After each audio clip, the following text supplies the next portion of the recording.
Going to show you a short video on how to change the batteries in this Kwikset electronic deadbolt. So there are two screws. There's one here and there's one on the opposite side that matches it. So you take the two screws out.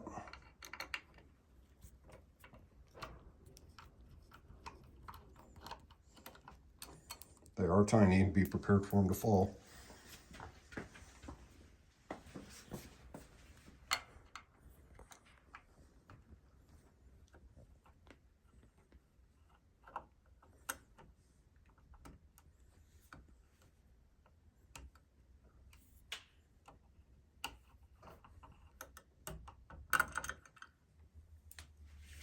Once you have the screws removed, this just pulls forward and off.